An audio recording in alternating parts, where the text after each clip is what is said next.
Buenas, antes y con licencia, momento cultural número 37, 38.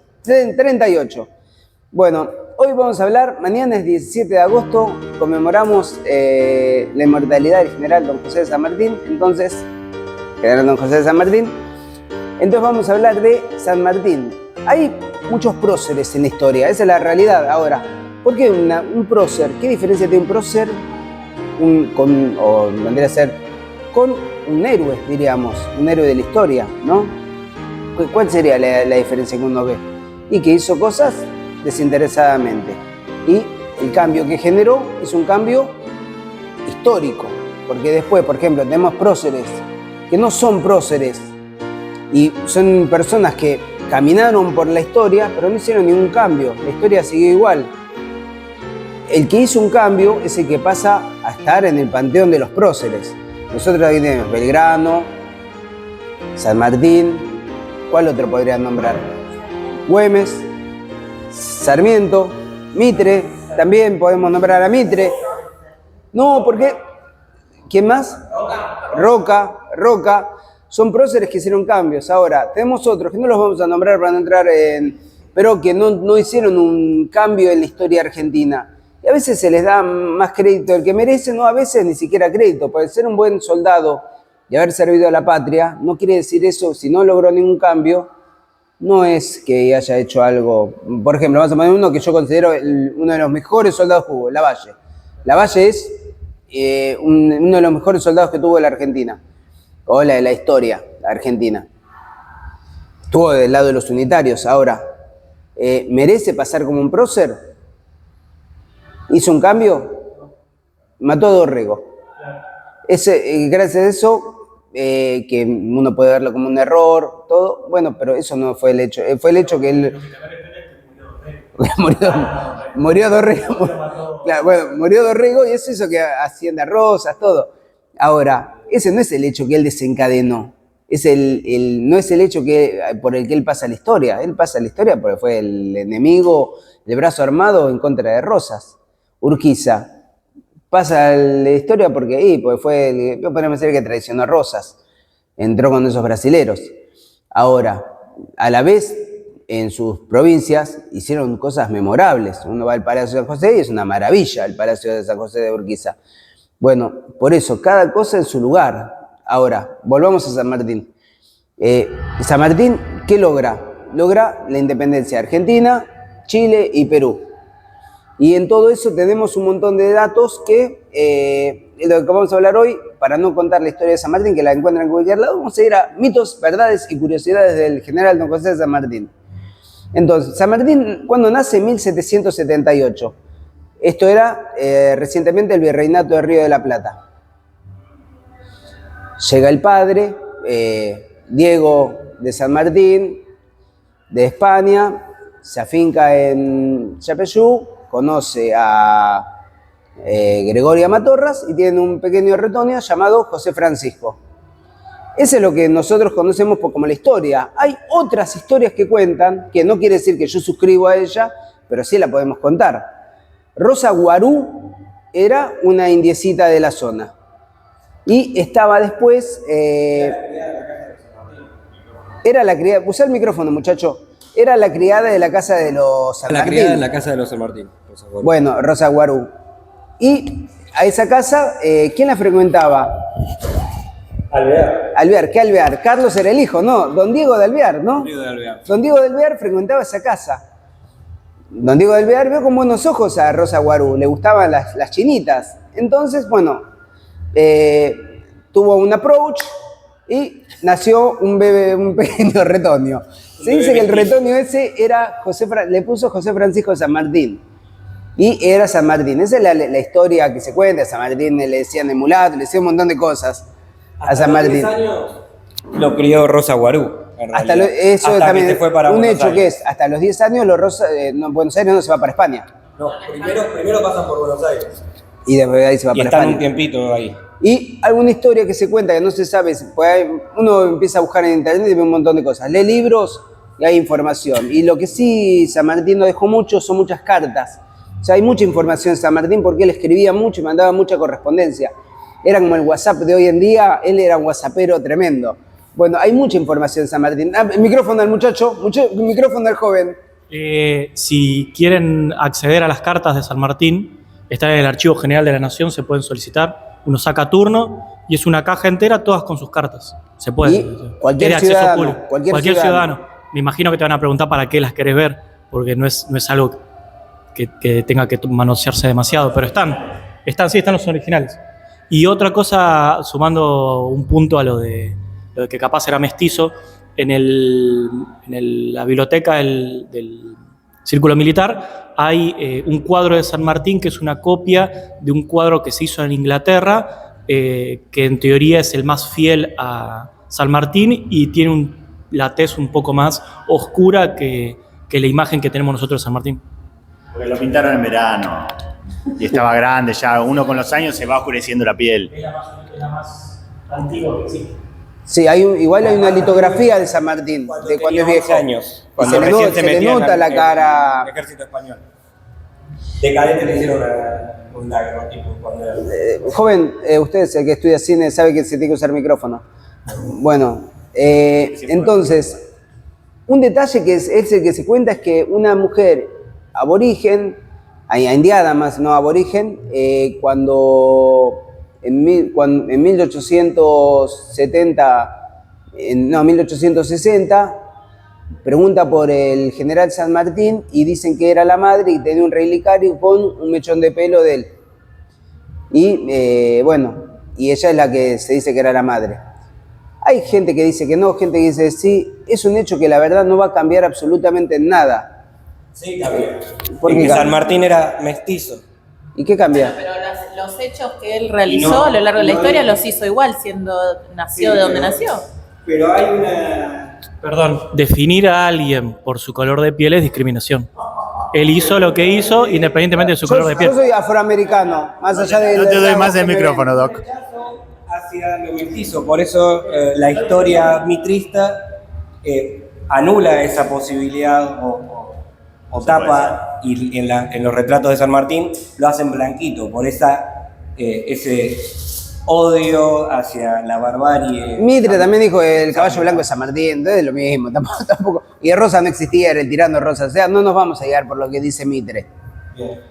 De eso, guiémonos por lo que los documentos y los hechos que hay. ¿Esto está documentado? No, pero es un mito y una historia que se cuenta. ¿Uno puede creer? Sí. A mí me parece totalmente creíble, la verdad. Me parece más creíble eso. ¿Por qué? Porque Diego de Alvear le paga la carrera militar a San Martín y eso era muy caro.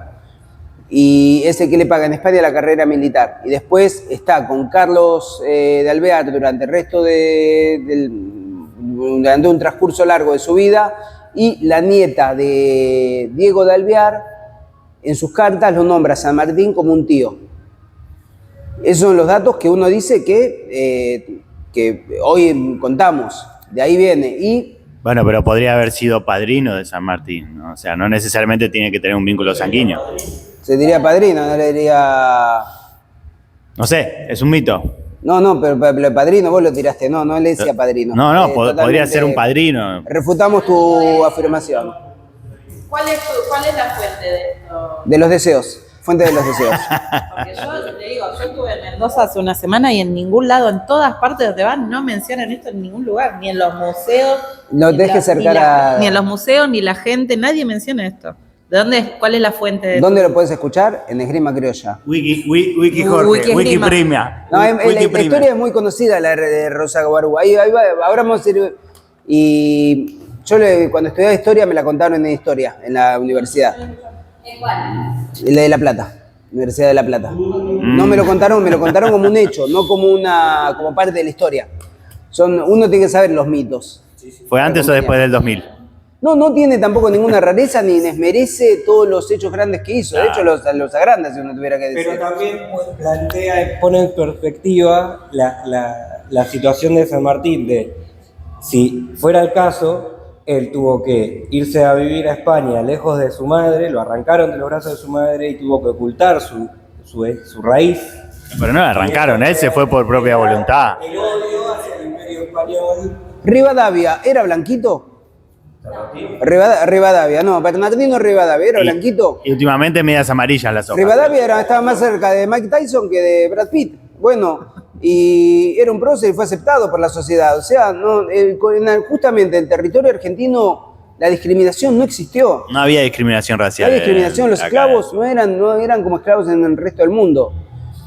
Teníamos otro sistema de esclavitud, era otra mirada, éramos y hoy en día sigue siendo así, es muy abierta la mirada de Argentina. América siempre fue mestiza. Sí, por eso.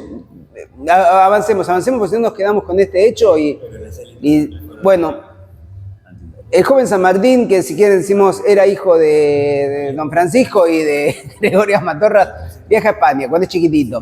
De ahí entra va a estar en Bailén, de Bailén cae la Junta de Sevilla, hay pelea contra Napoleón, todo eso. Él es herido en España, combate, ahí abraza las carreras de armas y estalla acá la guerra en la independencia. Acá en Argentina no había militares profesionales.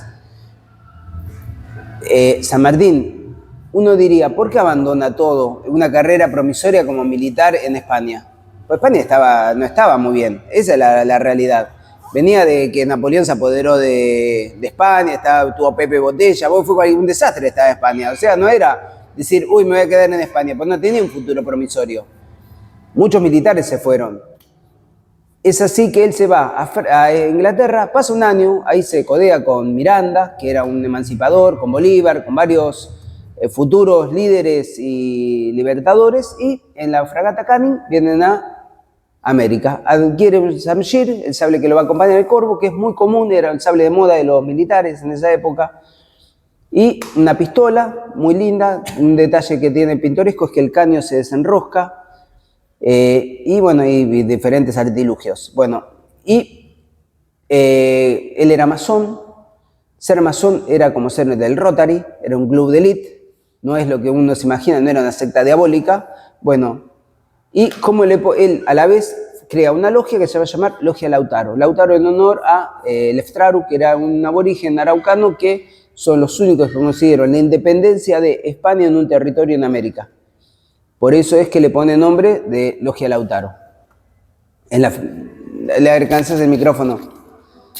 Le hago una pregunta. ¿Se puede ser masón y cristiano al mismo tiempo?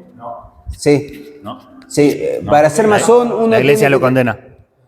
Para ser masón Porque, uno perdón, tiene que- él en las cartas, en las cartas él siempre hace muchas referencias cristianas.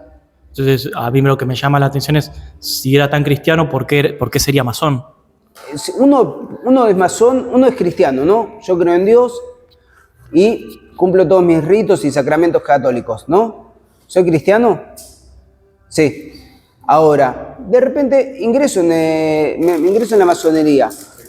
A mí tienen que excomulgarme me tienen que excomulgar y sacarme de la iglesia, pero eso no hace que yo pierda la calidad de cristiano. Porque la calidad de cristiano la tengo yo por creer.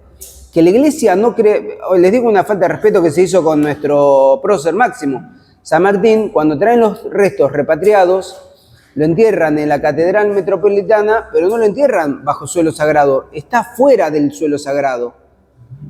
Y eso eso lo hace la iglesia porque considera que ser masón está mal. El problema de la masonería y la iglesia...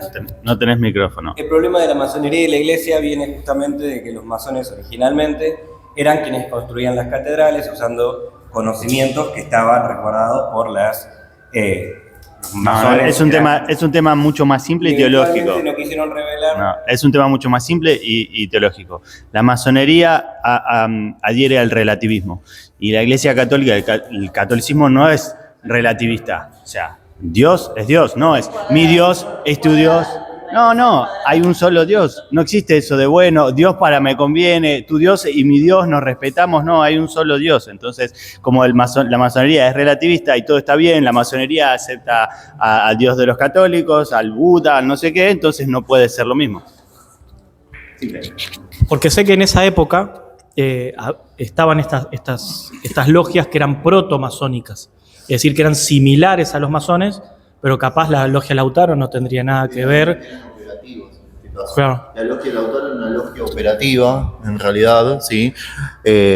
A diferencia de lo que era, por ejemplo, una logia masónica que tiene que tener una iniciación. O sea, todo lo que son las señas, las marcas que tienen los masones, que utilizan, ellos la utilizaban, ¿por qué? Porque había información muy sensible de la cual no podía dejar que cayera en manos de los españoles.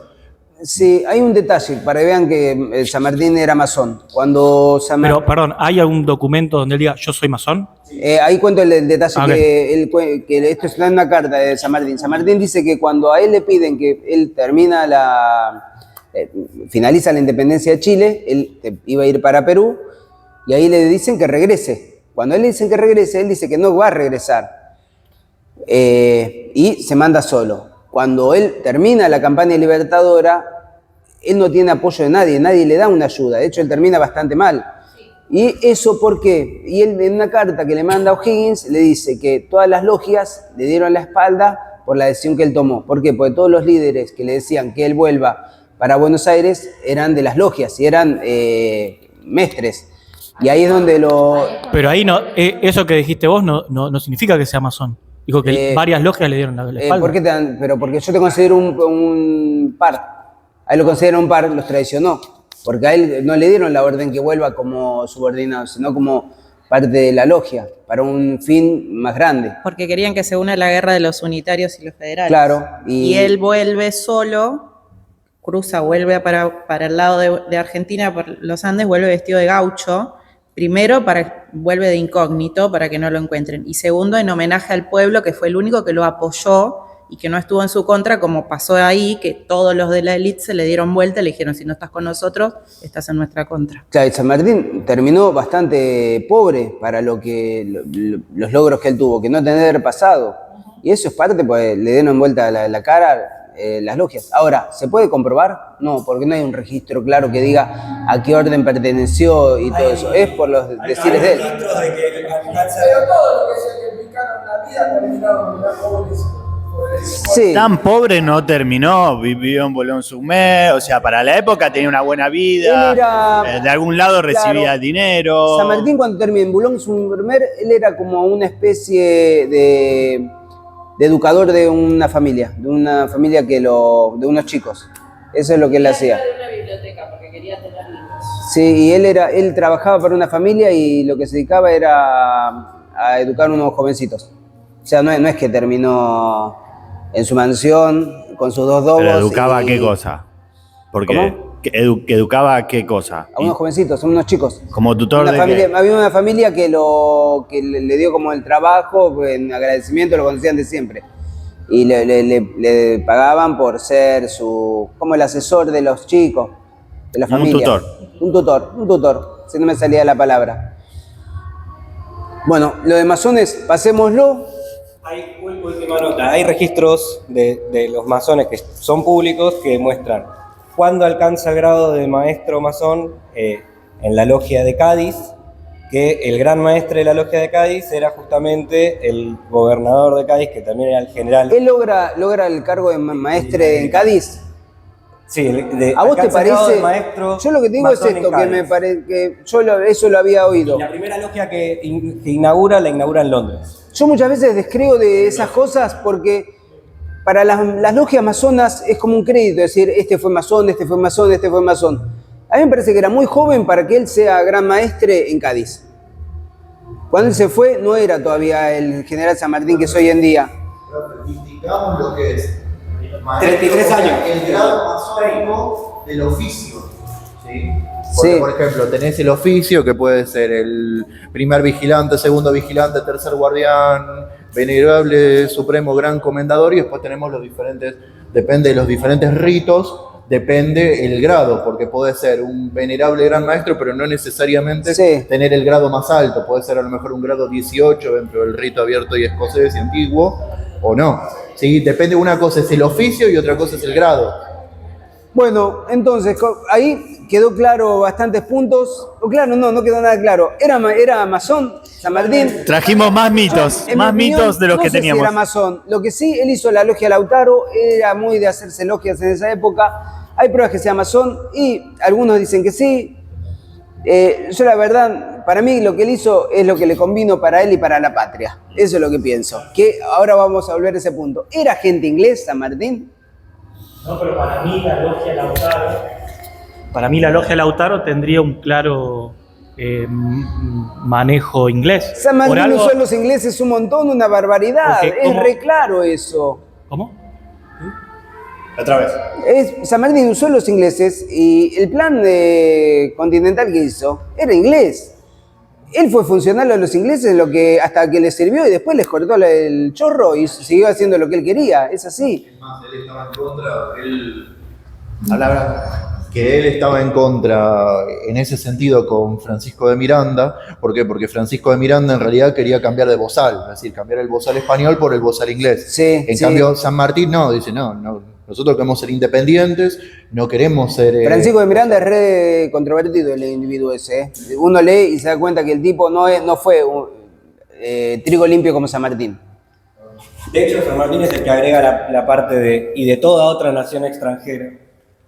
Sí. Esa parte no estaba originalmente, San Martín es el que hace. Bueno, esa parte. en el combate de San Lorenzo hay un observador inglés. Los ingleses eran, en el siglo XIX era muy común enviar observadores que eran civiles, que observaban toda una situación y reportaban como si era un espía. Sigue pasando, observadores militares siguen existiendo en todos lados. Creo que era John Parrish, no me acuerdo cómo se llamaba, que estuvo en el convento de San Lorenzo. Y después, cuando San Martín pasa de Chile a Perú, va con Cochrane en una fragata inglesa a Perú. Y cuando él hace el combate en Chile, dicen que cuando él pasa de Chile a Perú, estos son los datos que sí están registrados, pues los nombres de los soldados, los números de los soldados y la tropa habían chilenos y muchos ingleses, que ahí le dan soldados ingleses para continuar el viaje. ¿Eso lo tilda como agente inglés? No, ni ahí. El tipo usó los elementos que tenía como buen estratega, me parece perfecto. No creo que haya sido agente inglés porque de hecho no se le nota partidismo en nada, fue un tipo totalmente patriota. ¿Alguien más para agregar algún detalle? Ahí, micrófono. Habla. Cuando estábamos hablando sobre si cambiaba o no cambiaba que San Martín fuese descendiente de aborígenes, yo creo que cambia porque no se tiene muchos próceres que sean descendientes de aborígenes. Andresito Guaycurú. Claro, pero algo que sí que sea masivamente popular, como lo son Belgrano, Sarmiento, Roca, que son, digamos, descendientes de criollos. Que San Martín no era un descendiente de aborígenes, era un criollo, como vos dijiste, entonces claro, ya era un mestizo de acá. O sea, ya es una nueva raza, es la nueva raza americana. De hecho, en una de las cartas, cuando se hacen los encuentros con los pehuenches para pedirles acceso y que los deje pasar al ejército independentista, San Martín se afeita el tegobi, se afeita el bigote, Después hablar en y el cuando léxico que todos entendamos. se junta con el fray Luis Beltrán, que también era mestizo, y van con el pibito Guarape, que lo ayudó a hacer toda la investigación de los pasos y le hicieron toda esa primera parte. Se presenta como que él también... Mi paisano de los indios. Ahí una observación. Nosotros tendemos a confundir guerra de independencia. Acá no hubo una guerra de independencia, sino una guerra de emancipación. Porque independencia es cuando tenés un invasor. Y América no recibió invasión extranjera, salvo, bueno, las invasiones inglesas. Pero la guerra fue de emancipación, no de independencia. Un buen detalle. Bueno, a ver, me voy a fijar algún detalle pintoresco. Y si no, lo inventamos, Jorge, como todo lo que hicimos. Miren, me parece interesante esto de lo de... Momento creativo. Cuando San Martín llega, él dice, llega en 1813, él dice, voy a formar un cuerpo de granaderos. ¿Por qué granaderos? Granaderos era la fuerza élite en el mundo. Era decir, los comandos. Se llamaban granaderos en esa época. Entonces forma los granaderos. Tenían el cinturón la granada, todo. El uniforme era diferente al que uno ve. El pomponcito que tenía acá era verde, no era rojo. Era de cuero, las charreteras cumplían la función de parar un sable, que eran de bronce. Acá tenía la dragona que impedía del lado derecho que le pegue un sablazo. La visera era bajita para que me obligue a levantar el pecho y mirar como un hombre. tenía muchos detalles que eran, las botas llegaban hasta acá arriba, voy a caballo. Él entrena personalmente a la guardia, los entrena, él había visto cómo era el entrenamiento, que cuando uno tiene que entrenar a una persona en poco tiempo, en 3 meses, no puedo ponerme a enseñar a la perfección. Entonces lo que él hizo era, mezcló la esgrima francesa, que era más movida, con movimientos de esgrima española, que es lo que él dominaba. Y con eso hizo un sistema que es... Un combate lineal con un combate circular y abierto. Exacto. Y un otro detalle, el sable latón, el corvo de lo que van a usar los granaderos, lo diseña él. Hoy en día hay un pedacito en el Museo de Granaderos, muy pintoresco. Y siempre se representan a los granaderos con el sable en la mano, pero en realidad tendrían que haber tenido granadas, porque eran granaderos. Se dice que tienen granadas, otros te dicen que no tienen granadas. La granada es una vasija de cerámica o de hierro con pólvora y perdigones adentro. Se prendía fuego y se tiraba. Lo más probable es que haya sido barro o arcilla, que era algo disponible acá, porque el hierro era escaso en aquella época. Acuérdense que no había hierro para hacer cuchillos. Hay un libro de 1820 hecho en Madrid, que es un manual para aprender a usar granadas, a lanzar granadas, que era un manual de granaderos. No lo conseguí todavía, pero bueno, si alguien sabe dónde está... Lo pueden dejar en los comentarios. Claro, gracias. Y ahí vamos a ir a un detalle. Cuando San Martín quería tener tropas, nadie se quería anotar en sus tropas, en sus granaderos al principio. Los primeros que se anotan son los patricios. Y hay una historia que dice que los patricios son los papás de los granaderos. ¿Por qué? Porque ellos son los primeros que se presentaron como voluntarios para pertenecer a granaderos. La primera batalla que hace San Martín es en San Lorenzo. Los españoles en 1803 iban con barcos de Montevideo y saqueaban aldeas en el margen del río. Sabían que iban a ir para allá. San Martín, ¿qué hace? Dice, esta es la mía, vamos a hacer el primer batalla, que es en la que él participa, porque uno respeta a un líder que participa, que combate, no el líder que lo miro desde arriba. Entonces él participó en esa batalla.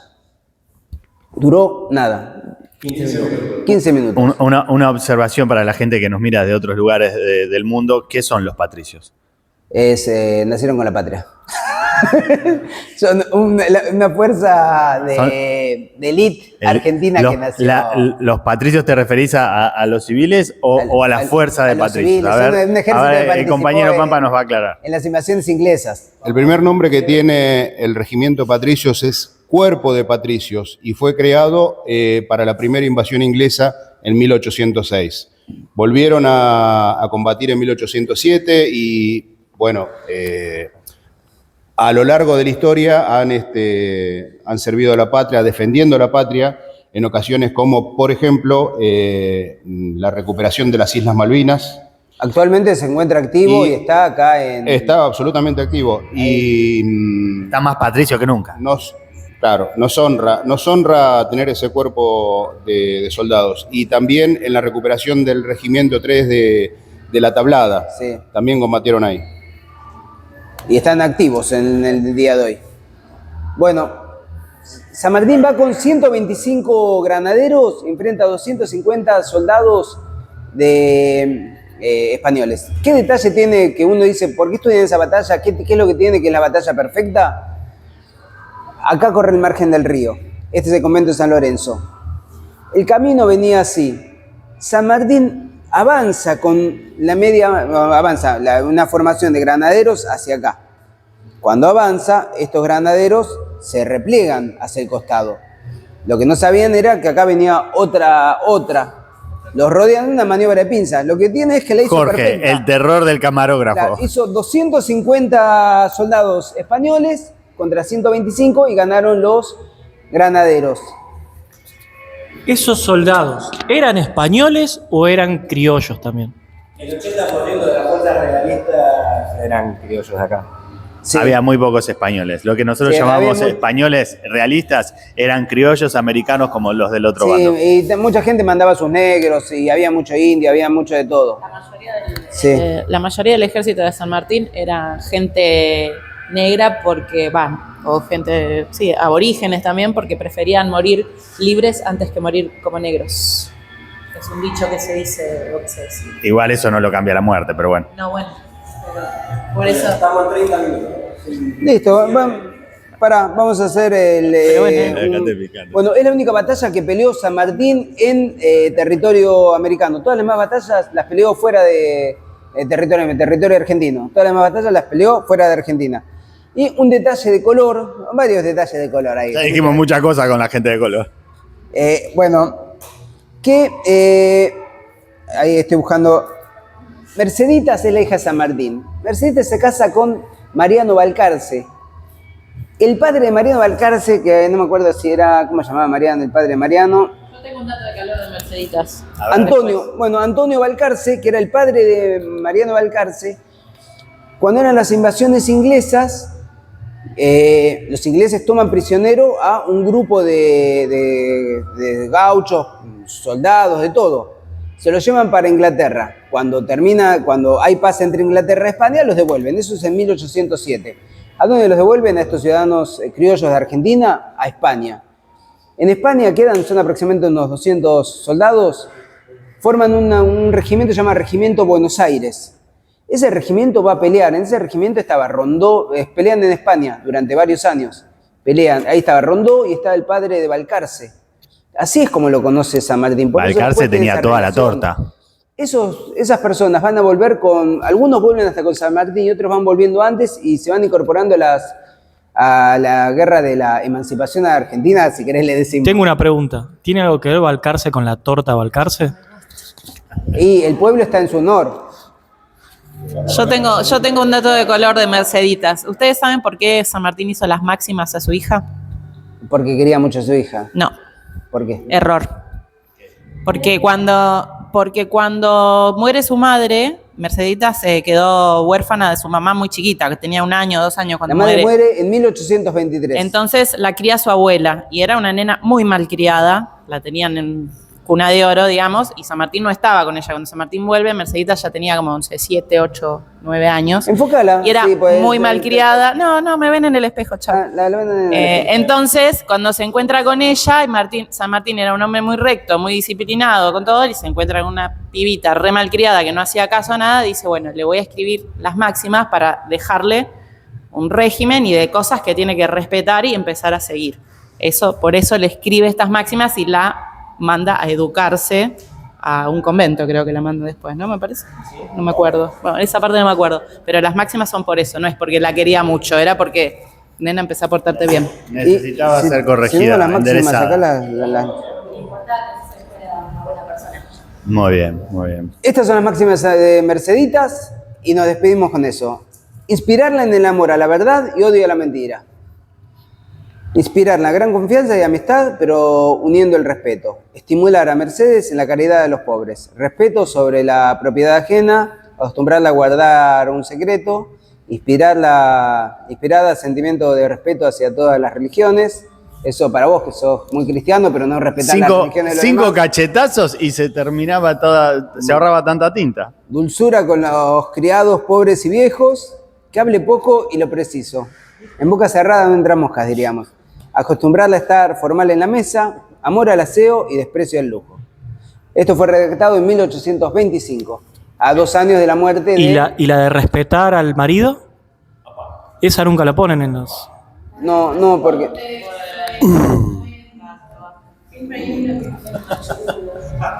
Para eso le da una buena martillada. Bueno, acá está. Seamos libres, lo demás no importa nada. Y nos despedimos.